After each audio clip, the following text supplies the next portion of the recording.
Shwetabh Gungwar is a professional problem solver and he's ace at it. For the past 5 years, people from all over the world have contacted him with their troubles, and he's worked these out for them.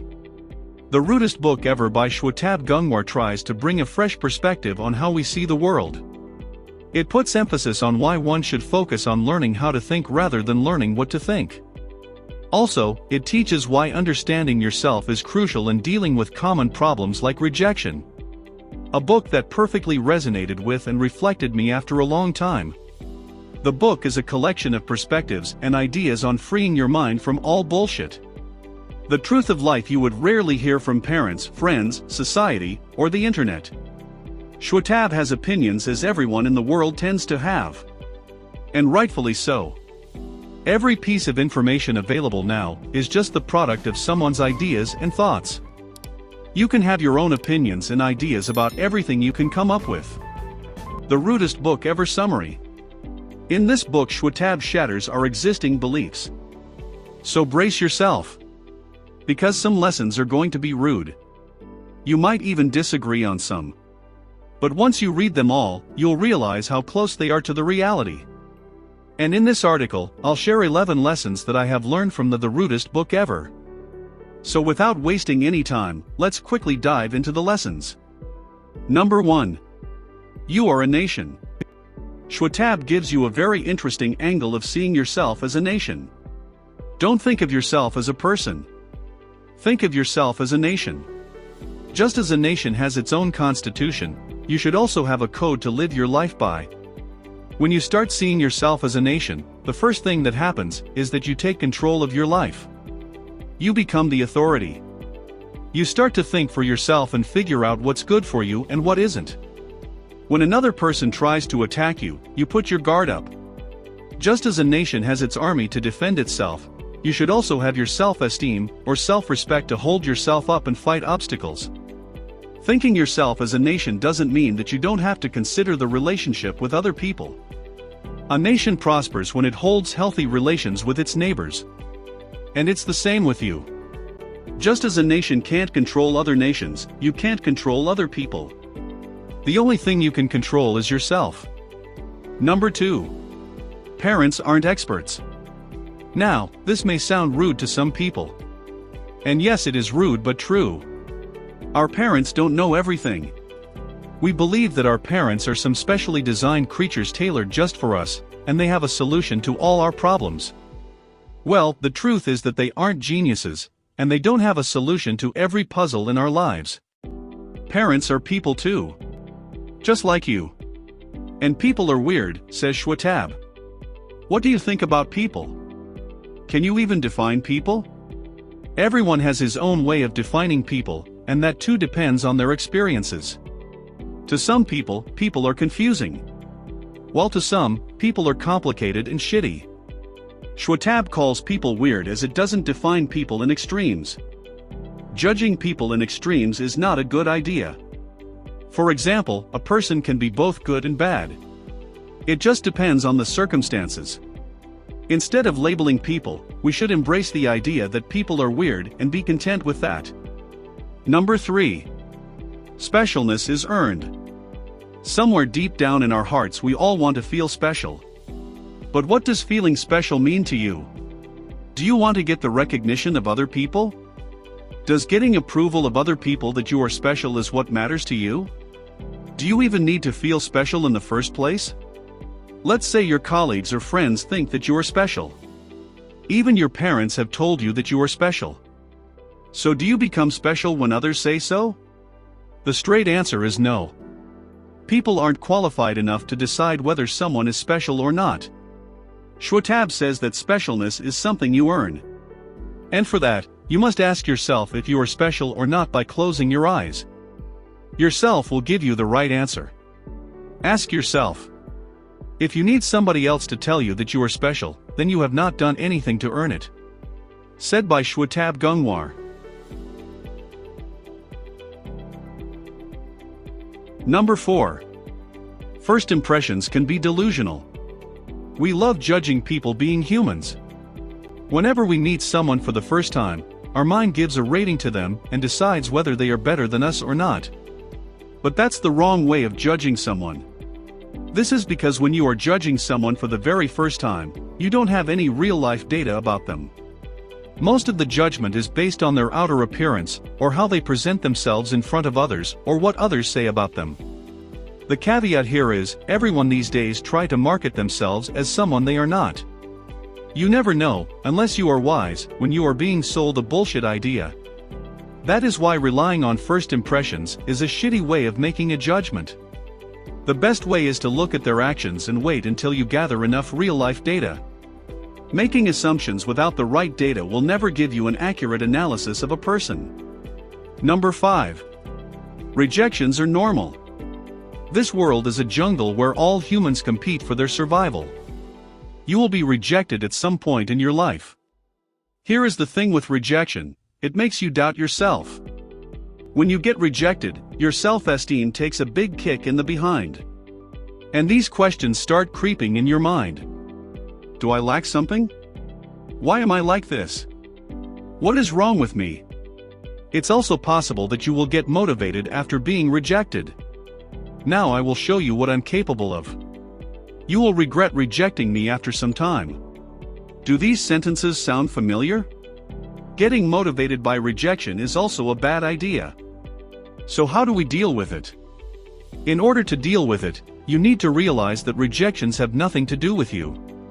Rejections don't really mean anything and shouldn't bother you at all. This sounds so simple, doesn't it? It is you who has to decide your self-worth. Nobody knows you more than you.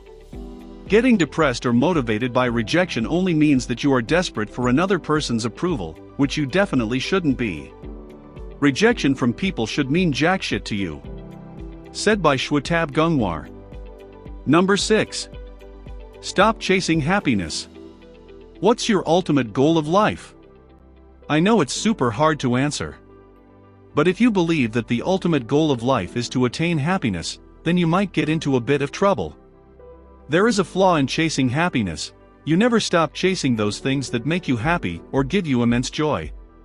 Once you get something pleasurable, you crave for more. Happiness doesn't last for eternity. Therefore, one should always strive for self-satisfaction. You have to say, fuck happiness. I don't want to be happy, I want to be satisfied in life. I want self-satisfaction. Shwetab Gungwar. Number 7. Know yourself. You might have noticed the word self for quite a time now. So what is it? Why do you even need to know yourself? According to this book, the self is the individual in you. Yourself is the silent voice in your head that you try to avoid all the time. Instead of getting away from yourself, you should embrace it. Now the common problem with people is that they depend on others to grade them. Instead of making their self the authority, they make others the authority who don't have king clue about them. That way they lose their confidence in themselves, and in the worst case, they lose their identity. And in their dumb effort of pleasing people, they waste their precious time. It's important that you try to know as much as you can about yourself. Number 8. Quit following, start admiring. If you have read any fiction books or watched any fictional movie, which you probably have, then you know that heroes always win in the end no matter what the story is. As villains are bad and always lose, nobody loves them. People love those who win and are followed by others. It's good to admire your heroes. So what's the point here? The problem starts when you start following your heroes. It's not a good idea to put heroes on the pedestal. There are no heroes and villains in the real world. Heroes and villains exist only in fiction. In the real world, there are only people. And as Shwetab says, people are weird. Therefore, admire people, learn from them, but don't become their followers. Number 9. Perfection only exists online. In real life, people aren't perfect. People have so many flaws that even they themselves aren't aware of. But when it comes to online, they are nothing but perfect human beings. Perfection sells really well online. And when you see those perfect figures or people online, you realize that you lack something which they don't, which causes self-doubt. After that you see hope, and then starts a dream of achieving a fancy glamorous success as they have. You might ask, what's wrong with that? The thing is, you don't have any real-life data about them. Putting simply, you have no F***ing idea what they are like in real life. Getting online and posting perfect shots on Instagram doesn't make you a genius. Also, blindly following someone on social media is utter foolishness. When you foolishly try to become like a celebrity, you tend to lose your individuality. Remember that if something looks super perfect online, then it has gone through so many edits by professionals who are good at their game.